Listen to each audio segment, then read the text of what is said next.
हरि ओम। ओम सहनाववतु सहनौ भुनक्तु सह वीर्यं करवावहै तेजस्विनावधीतमस्तु मा विद्विषावहै। ओम शांति शांति शांति। शांताकारं भुजगशयनं पद्मनाभं सुरेशं विश्वाधारं गगनसदृशं मेघवर्णं शुभङ्गं लक्ष्मीकान्तं कमलनयनं योगिहृद्यानगम्यं वन्दे विष्णुं भवभयहरं സർവലോകൈകനാഥം. 16-17. ഭ്രാജിഷ്ണുർഭോജനം ഭോക്ത സഹിഷ്ണുർജഗദാദിജ അനഘോ വിജയോ ജേത വിശ്വയോനിഃ പുനർവസു ഉപേന്ദ്രോ വാമനഃ പ്രാംശുർ അമോഘ ശുചി ഊർജിത അതീന്ദ്ര സംഗ്രഹ സർഗോ ധൃതാത്മാ നിയമോ യമാ. ഇന്ന് നമ്മൾ ചർച്ചയ്ക്കെടുക്കുന്ന നാമം ആദ്യത്തെ 156 നാമം ഊർജിത.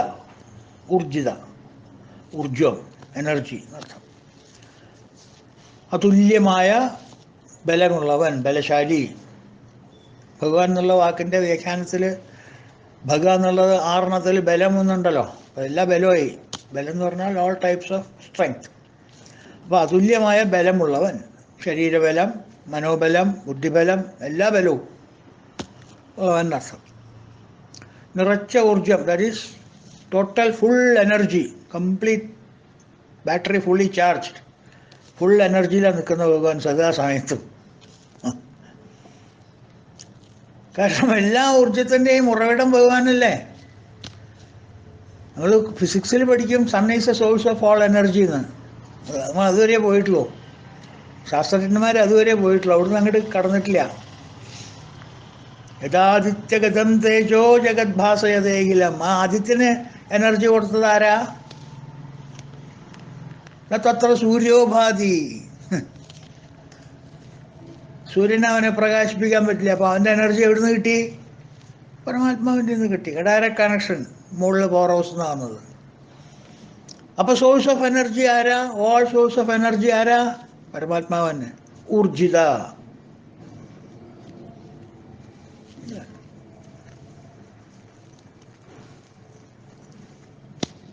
ഊർജം ഉണ്ടെങ്കിൽ, എനർജി ഉണ്ടെങ്കിൽ ബലം ഉണ്ടാവും, തീർച്ചയാണ്. Energy is a sign of strength or other way. Strength is a sign of energy, അങ്ങനെ വേണമെങ്കിൽ പറയാം. ഓരോ അവതാരങ്ങളിലും ഭഗവാൻ തെളിയിച്ചിട്ടില്ലേ ഭഗവാന്റെ സ്ട്രെങ്ത് എന്താന്ന്, കുറച്ചെൻ്റെ ഊർജ്ജം എന്താണ്, ഭഗവാന്റെ കരുത്ത് എന്താണ്, ഭഗവാന്റെ എനർജി ലെവൽ എന്താണെന്നുള്ളത്. ഏത് അവതാരത്തിലാണ് ഭഗവാൻ തെളിയിക്കാത്തത്? സ്വസ്വരൂപം ശംഖുചക്രഗതാപത്മമായിട്ട് അങ്ങനെ കാട്ടി കൊടുത്തില്ലെങ്കിലും അദ്ദേഹത്തിൻ്റെ പെരുമാറ്റം കൊണ്ട് പരമാത്മാവിൻ്റെ സ്ട്രെങ്ത് എന്താണെന്നുള്ളതും എനർജി എന്താണെന്നുള്ളതും ഊർജം എന്താണെന്നുള്ളതും ഏത് അവതാരത്തിലാണ് കാണിച്ചു കൊടുക്കാത്തത്? ഓരോ അവതാരങ്ങളിലും അതിബലവാനാണെന്നാണ് ലോകം കരുതുന്നവരോട്. എല്ലാവരോടും വിജയം പ്രാപ്തമാക്കിയിട്ടുണ്ട്.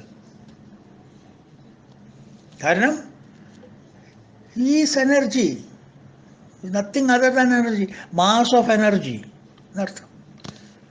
ഒരു മാസ് ഓഫ് എനർജി, വേറെ ഒന്നുമില്ല ഇതിൽ. അതാണ് ഊർജിത എന്നുള്ള നാമത്തിൻ്റെ വ്യാഖ്യാനം. ഇത്രയും നമ്മളിപ്പോൾ കണ്ടാൽ മതി. Energy, energetic.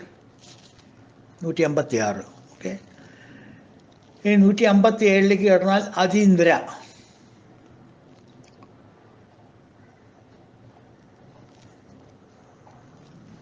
അതീന്ദ്ര പിന്നെയും വന്നിട്ടുണ്ട്.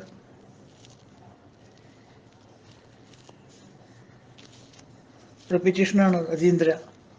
ഇന്ദ്രനെ ആക്രമിച്ചവൻ, ഉപേന്ദ്രൻ എന്നൊക്കെ പറയും. ആ ഉപേന്ദ്രൻ എന്ന നാമത്തിലൂടെ നമ്മൾ ഈ അർത്ഥം വിശകലനം ചെയ്തിട്ടുണ്ട്. ഇന്ദ്രനെ അതിക്രമിച്ചവൻ എന്ന്. ഉപേന്ദ്രൻ, ഉപേന്ദ്രന് ഉപരിയായിട്ടുള്ളവൻ.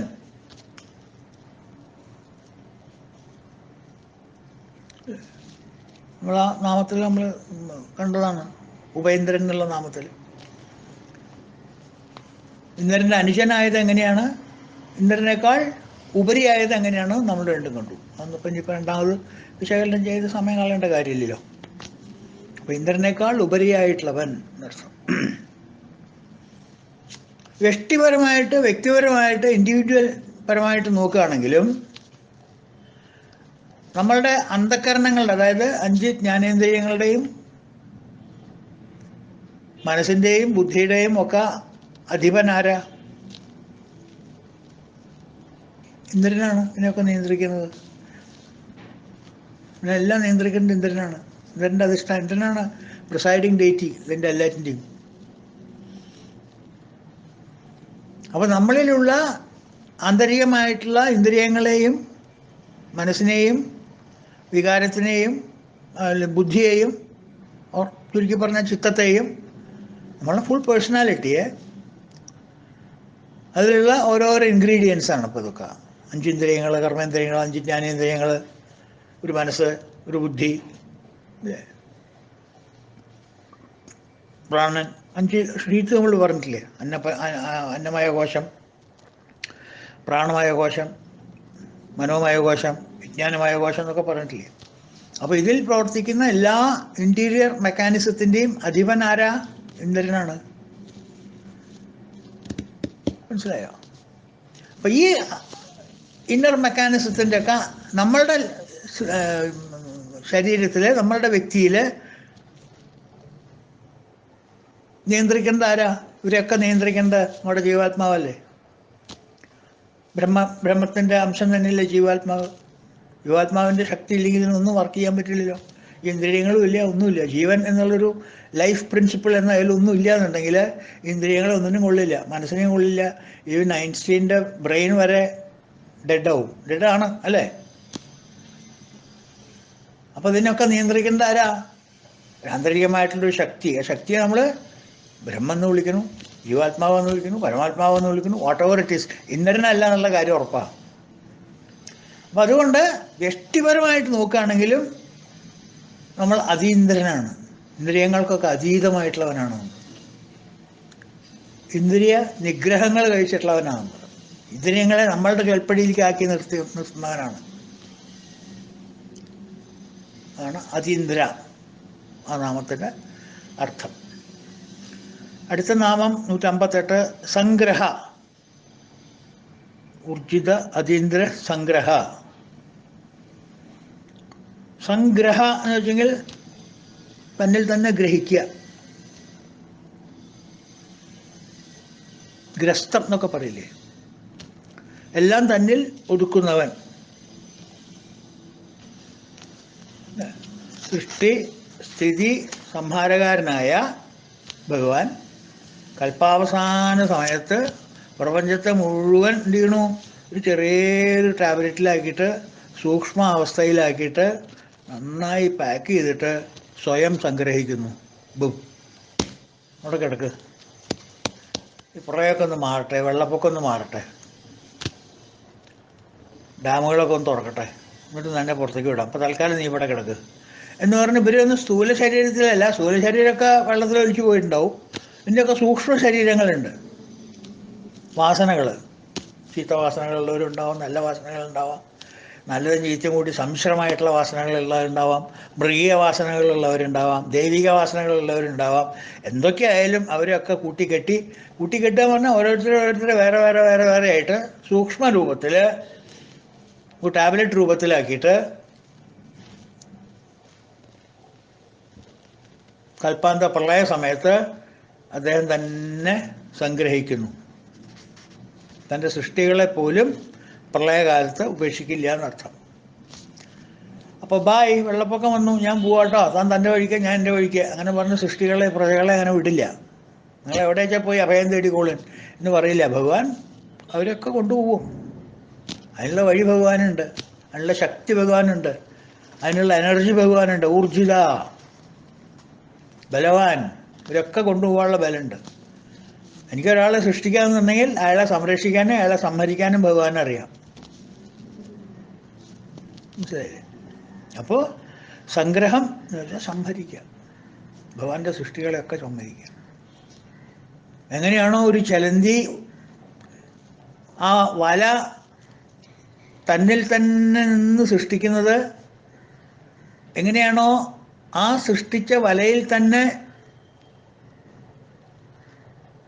വലയം പ്രാപിക്കുന്നത്, താമസിക്കുന്നത്, നിവസിക്കുന്നത്, എങ്ങനെയാണോ ആ ഉണ്ടാക്കിയ വല തന്നെത്താൻ സ്വയം വയലേക്ക് ഗ്രസ്തമാക്കുന്നുവോ ആ ചലന്തി, അതുപോലെ ഭഗവാൻ എല്ലാ പ്രജകളെയും എല്ലാ പ്രപഞ്ചത്തിനെയും സ്വന്തം മായ കൊണ്ട് സൃഷ്ടിക്കുന്നു. ഒരാളുടെ ആശ്രയമില്ല.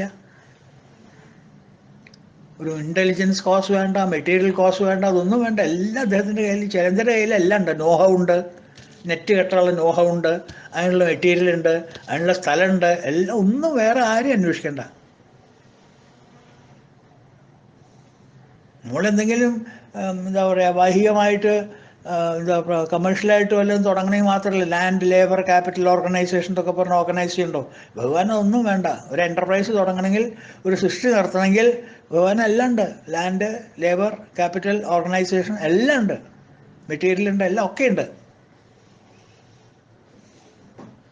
സോ മായ കയ്യിലില്ലേ, പിന്നെന്താ പേടിക്കാനുള്ളത്?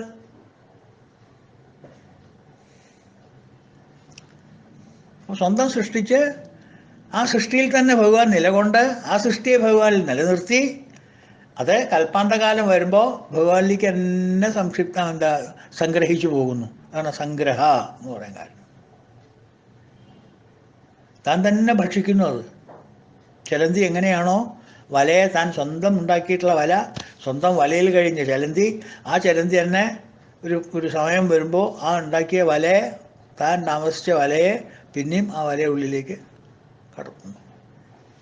അതുപോലെയാണ് ഈ പ്രപഞ്ചത്തിനെ മുഴുവൻ സൃഷ്ടിച്ചിട്ട് ആ സൃഷ്ടിയിൽ വിശ്വം വിഷ്ണുവ് ഷഡ്കാരോ, അതിൽ പ്രവേശിച്ച് അതിൽ ജീവിച്ച് അതിൽ ജീവാത്മാവായിട്ട് കഴിഞ്ഞ് സംഹാരകാലത്ത് ഇതിനെല്ലാം സൂക്ഷ്മരൂപമാക്കിയിട്ട് താൻ ചെയ്തിട്ടുള്ള കർമ്മങ്ങളുടെ എല്ലാ ഫലങ്ങളും മുജ്ജന്മ സുഹൃതങ്ങളെല്ലാം കൂട്ടിക്കെട്ടി ഒരു ടാബ്ലറ്റ് ആക്കിയിട്ട് ഒരു മൂട്ടയിൽ കെട്ടി അത് തന്നിൽ തന്നെ ലയിപ്പിക്കുന്നു ഭഗവാൻ. അതാണ് സംഗ്രഹ എന്നുള്ള വാക്കിൻ്റെ അർത്ഥം. ലളിതാ സഹസ്രനാമത്തിലും ഈ വാക്ക് കാണാട്ടോ. സംഗ്രഹ എന്നല്ല അവിടെ കാണുന്നത്, സംഹാരിണി എന്നാണ്. അർത്ഥം തന്നെയല്ലേ. അതിപ്പോൾ സംഹാര രൂപമായിട്ടല്ലേ കൽപ്പാന്തകാലത്ത് വന്നിട്ട് സംഗ്രഹിക്കണത്. സംഹാരം തന്നെയാണുള്ളത്. സംഹാരിണി എന്ന് അവിടെ വാക്കുണ്ട്, ദേവിക്കും അവിടെ വാക്കുണ്ട്. സംഹാരിണി രുദ്രരൂപ തിരോധാനകരീശ്വരി അങ്ങനെ നാമം ദേവിക്കുണ്ട്. സംഹാരിണി, സംഹാരിണി രുദ്രരൂപ തിരോധാനകരീശ്വരി. തിരോധാനം എന്ന് വെച്ചെങ്കിൽ ഇല്ലാണ്ടാക്കുക, എലിമിനേറ്റ്, തിരോധാനം ചെയ്യുക, മാറി നിൽക്കുക, അൺമാനിഫെസ്റ്റ് ആവുക, ഇതൊക്കെയാണ് തിരോധാനത്തിൻ്റെ അർത്ഥം. തിരോധാനം, തിരോധാനം ചെയ്തു എന്നൊക്കെ പറയില്ലേ. അപ്പോൾ ലളിതാ സഹസ്രനാമത്തിൽ നമുക്ക് ഈ സംഗ്രഹ എന്നുള്ള നാമം നമുക്ക് കാണാം. അപ്പോൾ സംഗ്രഹ എന്നുള്ള നാമത്തിൻ്റെ ഒരു വിധം മനസ്സിലായില്ലേ? ഇനി അടുത്ത നാമം നമുക്ക് സർഗ. സർഗ എന്ന് വെച്ചാൽ ഒരു ഭജനയുണ്ട്. സർഗസ്ഥിതിലയ കാരണ കാരണ മൃത്യുഞ്ജയ ജഗദീശ്വര ഈശ്വര. സർഗസ്ഥിതി ലയ കാരണ കാരണം. സർഗവും സ്ഥിതിക്ക് ലയത്തിൻ്റെയും കാരണമായിരിക്കുന്നതിൻ്റെ കാരണം, the cause of all causes. സർഗം എന്ന് വെച്ചാൽ സൃഷ്ടി, സ്ഥിതി ലയ എന്നൊക്കെ പറയും. സർഗസ്ഥിതി ലയ പക്ഷേ സൃഷ്ടിസ്ഥിതി ലയ. അപ്പോൾ സർഗം എന്ന് വെച്ചെങ്കിൽ സൃഷ്ടി ഇല്ലെങ്കിൽ സൃഷ്ടിക്കപ്പെട്ടവൻ എന്നുള്ള അർത്ഥത്തിലുമുണ്ട്. രണ്ടും നമുക്ക് നോക്കാം.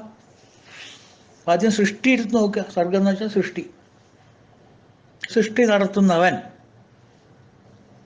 സാഷ്ടാവ്. എവിടുന്നാണോ അദ്ദേഹം സൃഷ്ടി നടത്തണ? നേരത്തെ നമ്മൾ കണ്ടില്ലേ, ചലന്തി. എവിടുന്നുമല്ല, ഇരുന്നോടത്ത് ഇരുന്നിട്ട് തന്നെയാണ് കാര്യങ്ങളൊക്കെ നടത്തണം. ഒക്കെ വർക്ക് അറ്റ് ഹോമാണ്. പുറത്തേക്ക് പോകേണ്ട കാര്യമേ ഇല്ല ഭഗവാന്. എന്തുപയോഗിച്ചിട്ടാ, എവിടെ ഇരുന്നിട്ടാ ചെയ്യണം, എപ്പോഴാണ് ചെയ്യണം? സ്വയം കഴിവുകൊണ്ട്, സ്വന്തം നിർമ്മിച്ചതുമായതുകൊണ്ട് പ്രപഞ്ച സൃഷ്ടിയെ നടത്തുന്നു. സ്വന്തം നിർമ്മിച്ച കാര്യങ്ങളെ കൊണ്ട് തന്നെ സ്വയം ഇരുന്നിട്ട് വേറെ ആരുടെ ആശ്രയമില്ലാതെ സൃഷ്ടി നടത്തുന്നു ഭഗവാൻ. ആ പ്രപഞ്ചത്തിലാണ് ഭഗവാൻ നിറഞ്ഞു നിൽക്കുന്നതും. സൃഷ്ടി നടത്തിയിട്ട് മിണ്ടാണ്ടിരിക്കല്ല അപ്പുറത്ത്, അതിൽ പ്രവേശിച്ച്. അപ്പൊ സൃഷ്ടിക്കപ്പെട്ട ഭഗവാൻ കാരണമാണ് അല്ലേ? സൃഷ്ടിച്ച ഭഗവാൻ, സൃഷ്ടിക്കപ്പെട്ടല്ല, സൃഷ്ടിച്ച ഭഗവാൻ. സൃഷ്ടിക്കപ്പെട്ട പ്രപഞ്ചം കാര്യമാണ്. മനസ്സിലാവുണ്ടോ?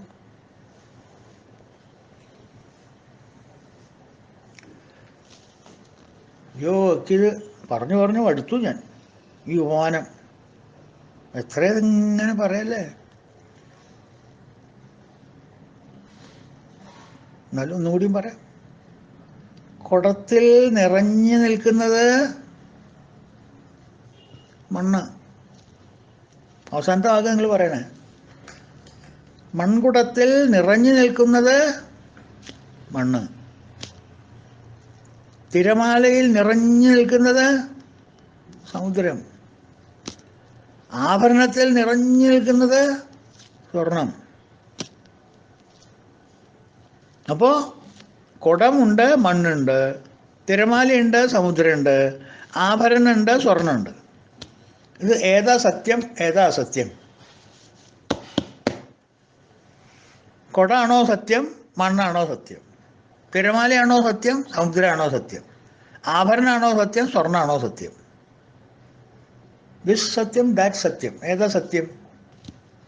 ഒന്ന് സത്യമാണോ, ഒന്ന് മിഥ്യയാണ്. രണ്ടും സത്യമാവാൻ പറ്റില്ലല്ലോ. അങ്ങനെയാണെങ്കിൽ സത്യമല്ലല്ലോ. രണ്ടെണ്ണത്തിന് സത്യമാവാൻ പറ്റില്ലല്ലോ. രണ്ടും മിഥ്യയാവാം, പക്ഷെ രണ്ടും സത്യമാവാൻ പറ്റില്ല. അപ്പം ഇതിൽ ഏതാ സത്യം, ഏതാ മിഥ്യ?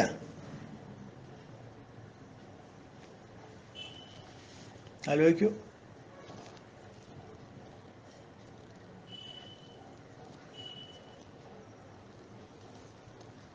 ശരിക്കും പറഞ്ഞാൽ കുടം കുടമാണോ?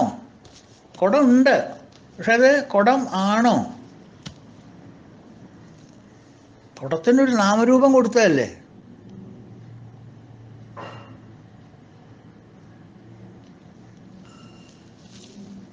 സത്യത്തിൽ എന്താ നിൽക്കണത് കുടത്തില്?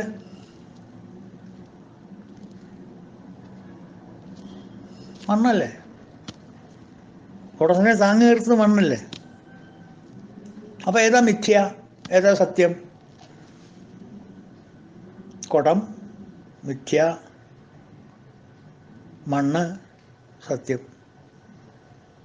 അല്ലെങ്കിൽ മണ്ണ് സത്യം, കുടം മിഥ്യ.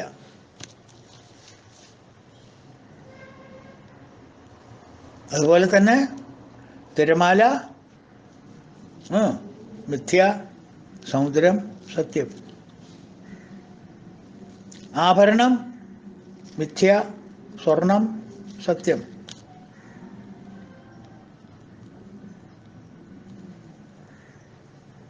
അപ്പോൾ അതുപോലെ ബ്രഹ്മൻ, ഈ പറയുന്ന ഭഗവാൻ പരമാത്മാവ് സത്യം, മിഥ്യയല്ല. അദ്ദേഹം സൃഷ്ടിച്ചത് മിഥ്യ. സൃഷ്ടിക്കപ്പെട്ട വസ്തു മിഥ്യ, സൃഷ്ടിച്ചവൻ സത്യം. സൃഷ്ടിക്കപ്പെട്ടതെന്താ? ജഗത്, പ്രപഞ്ചം. അപ്പോൾ ഏതാ മിഥ്യ, ഏതാ സത്യം? പറയൂ. സൃഷ്ടിക്കപ്പെട്ടത് ബ്രഹ്മൻ, ബ്രഹ്മാവ് അല്ല, ബ്രഹ്മ. സൃഷ്ടിച്ചതെന്താ? ജഗത്. അപ്പോൾ സത്യം ഏതാ? ബ്രഹ്മം. മിഥ്യ ഏതാ? ജഗത്. അപ്പം ഒന്നുകൂടി പറയൂ, സത്യം ഏതാ മിഥ്യ ഏതാന്ന്? ബ്രഹ്മ സത്യം, ജഗത് മിഥ്യ. ആവു, ഇതന്നെയാ വ്യാസം പറഞ്ഞത്.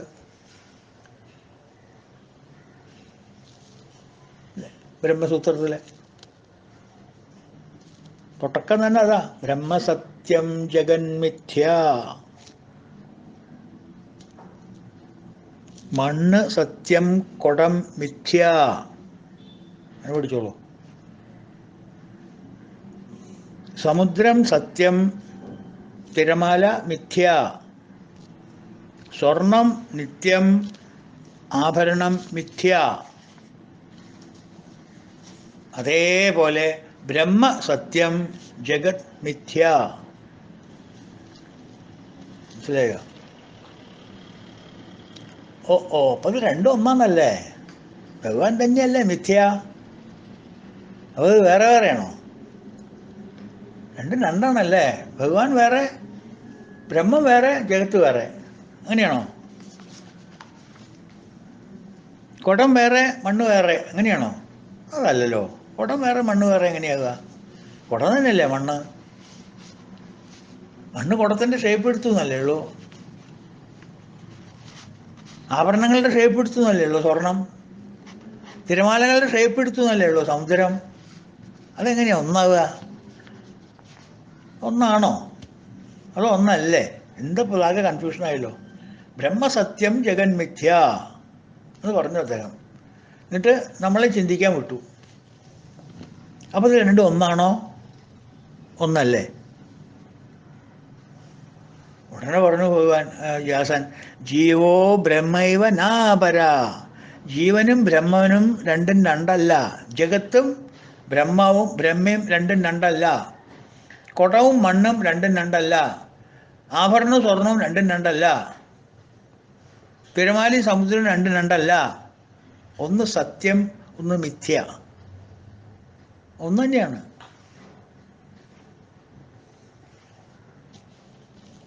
അതെ, മനസ്സിലാവുന്നില്ലേ? മണ്ണില്ലാതെ കുടത്തിന് എക്സിസ്റ്റൻസ് ഉണ്ടോ?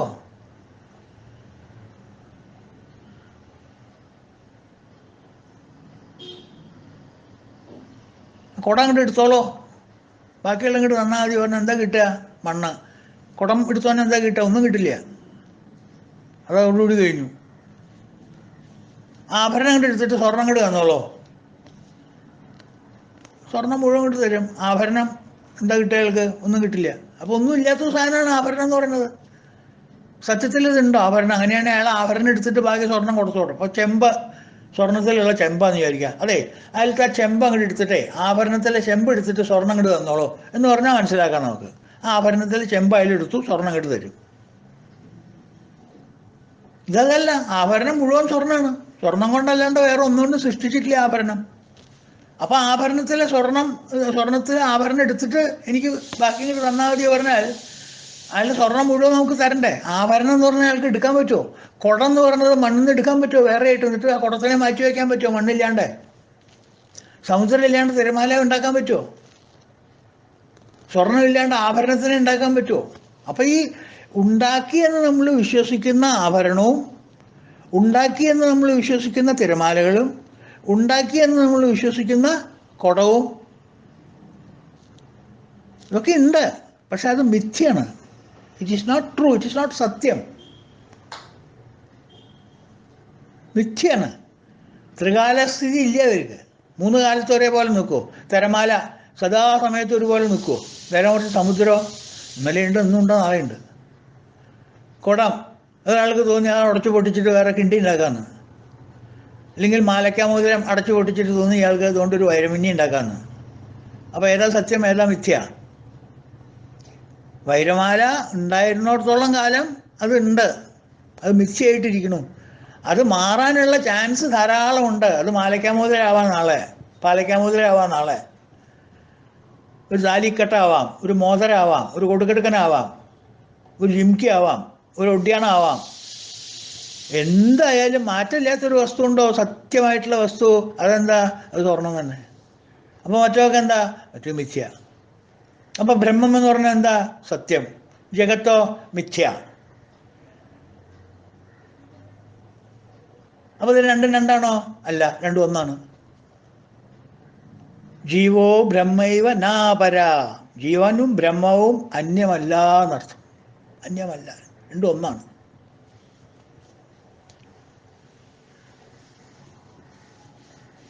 മൃത്കാര്യ ഭൂതോഭി മൃതോ ന ഭിന്ന. ശ്ലോകം നോക്കൂ. മൃത്കാര്യ ഭൂതോഭി മൃതോ ന ഭിന്ന കുംഭസ്ഥി സർവത്രതു മൃത്സ്വരൂപാത്. സംസ്കൃത ശ്ലോക. ന കുംഭരൂപം പൃഥഗസ്തി കുംഭം കുതോ മൃഷ കൽപ്പിതനാമമാത്രം. ഇത് ലാഘവത്തോടു കൂടിയിട്ട മഹർഷിമാർ ഓരോ ശ്ലോകങ്ങൾ നമുക്ക് പറഞ്ഞു തരണല്ലേ. മൃത്കാര്യ ഭൂതോഭി മൃതോ ന ഭിന്ന. മണ്ണിൻ്റെ കാര്യമായ കുടം അല്ലേ? മണ്ണിൻ്റെ കാര്യമല്ലേ കുടം? മണ്ണ് കാരണം, കാര്യം കുടം. അപ്പം മൃത് കാര്യ ഭൂതോഭി മൃതോ ന ഭിന്ന. അത് രണ്ടും വേറെ വേറെ അല്ല. മണ്ണിൻ്റെ കാര്യമായിട്ടുള്ള കുടം മണ്ണിൽ നിന്ന് ഭിന്നമല്ല. Meaning the cause and effect are the same. മനസ്സിലായോ? ന കുംഭരൂപം പൃഥഗസ്തി കുംഭം. കുംഭത്തിൻ്റെ സ്വരൂപം, കുടത്തിൻ്റെ സ്വരൂപം സർവത്ര മണ്ണ് തന്നെയാണ്. മണ്ണല്ലാത്ത ഏതെങ്കിലും ഒരു അംശം ആ കുടത്തിലുണ്ടോ? മണ്ണ് തന്നെയാണ് അതെല്ലാം. അപ്പം മൃത്കാര്യ ഭൂതോപി മൃതോ ന ഭിന്ന. മണ്ണിൻ്റെ കാര്യം കുടം ആണ്, മണ്ണിൽ നിന്ന് ഭിന്നമല്ല.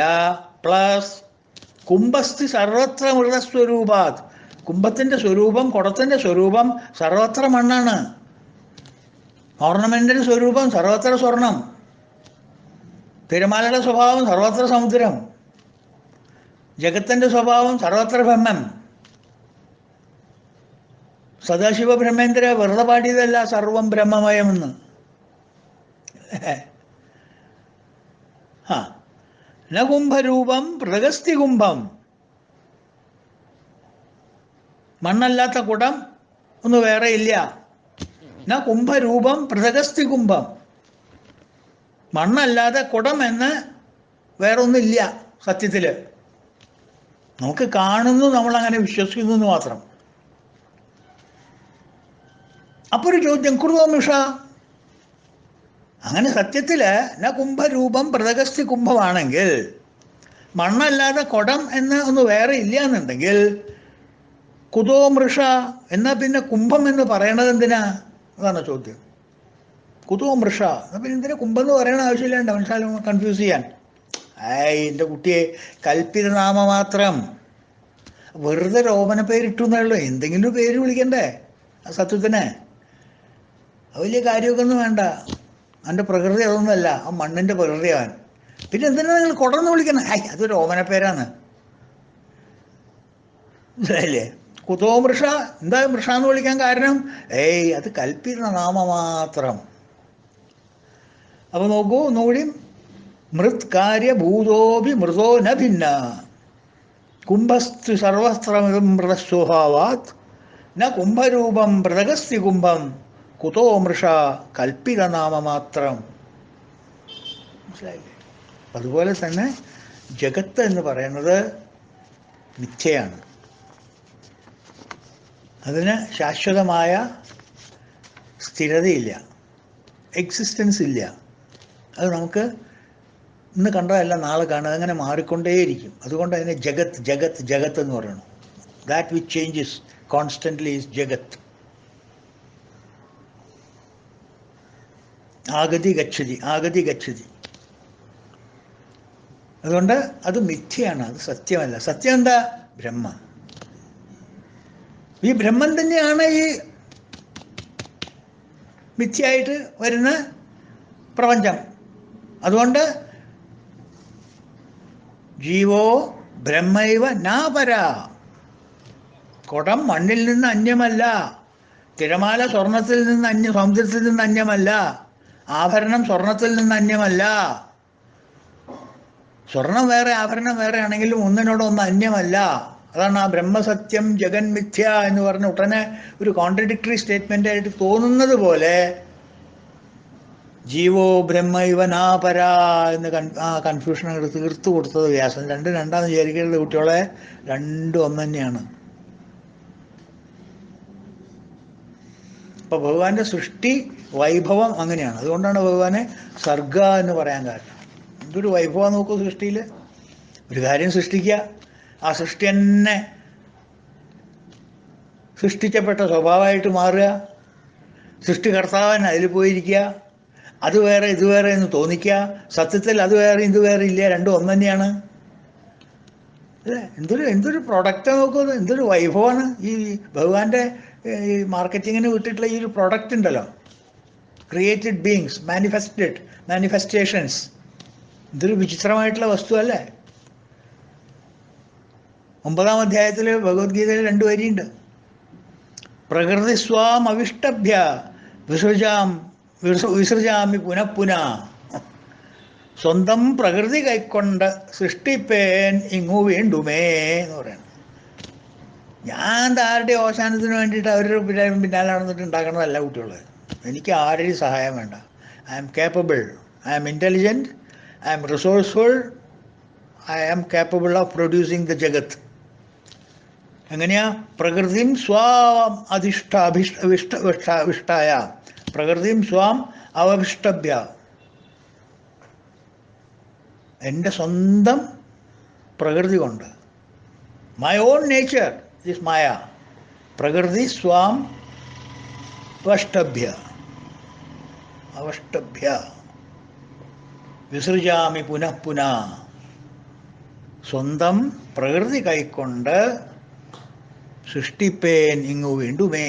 അഗെയിൻ ആൻഡ് അഗെയിൻ ഞാൻ ഈ പ്രക്രിയ എങ്ങനെ നടത്തിക്കൊണ്ടിരിക്കും. എൻ്റെ പണി അതാ. അപ്പോൾ പ്രകൃതി അധിഷ്ഠാനമാക്കി ഞാൻ പിന്നെയും സൃഷ്ടിക്കുന്നു. അങ്ങനെ പിന്നെയും സൃഷ്ടിക്കുക കാരണമായത് എല്ലാം ഭഗവാൻ തന്നെ സർഗ എന്നുള്ളതാണ്. സമയത്തും സൃഷ്ടിച്ചുകൊണ്ടേയിരിക്കുന്നവൻ. ഒന്നല്ലെങ്കിൽ ഒന്ന് ഇങ്ങനെ സൃഷ്ടിച്ചുകൊണ്ടിരിക്കും.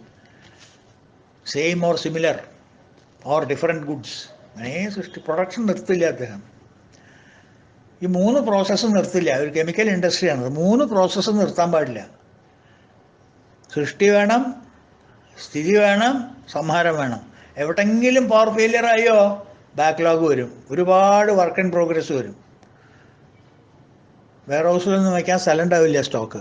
അപ്പോൾ അത് 3ഉം ഒരു പവർ സപ്ലൈ ഇൻറ്ററപ്ഷനും ഇല്ലാണ്ട്, പ്രൊഡക്ഷൻ ബ്രേക്ക് ഡൗൺ ഇല്ലാണ്ട് 3ഉം ഒരേ ലൈനിൽ 3 പ്രോസസ്സ് ഇങ്ങനെ പോയിക്കൊണ്ടിരിക്കണം. സർഗസ്ഥിതി ലയ. അതുകൊണ്ടാണ് ഭഗവാനെ സർഗ എന്ന് വിളിക്കുന്നത്. ലളിതാ സഹസ്രനാമത്തിലുമുണ്ട് സർഗ എന്നല്ല. അവിടെ സൃഷ്ടികർത്തൃ എന്നാണ് അർത്ഥം തന്നെയല്ലേ. സൃഷ്ടികർത്താവ് എന്നുള്ളതിന് പകരം സൃഷ്ടികർത്തൃ ബ്രഹ്മരൂപ ഗോപ്തി ഗോവിന്ദരൂപിണി. ബ്രഹ്മരൂപ കൂടി അവിടെ ആഡ് ചെയ്തു. സാക്ഷാൽ ബ്രഹ്മൻ തന്നെയാണ് ആ കർത്തൃയായിട്ടിരിക്കുന്നത്. ആ രൂപത്തിലാണ്, അതാണ് അതിൻ്റെ രൂപം. അപ്പോൾ സൃഷ്ടികർത്തൃ ബ്രഹ്മരൂപ ഗോപ്തി ഗോവിന്ദരൂപിണി ലളിത സഹസ്രനാമത്തിലുണ്ട്.